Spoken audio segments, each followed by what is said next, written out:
Hello everyone, today I just wanted to show you a homemade swing. We made a swing for our boys. Actually, a friend of ours, Michael, had to make this one for us after when my husband made the other one was became too old. So I'll show you. He used a rope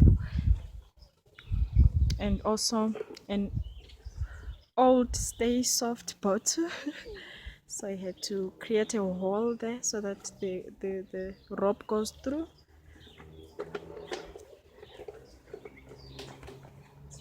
So the rope goes up the tree, as you can see.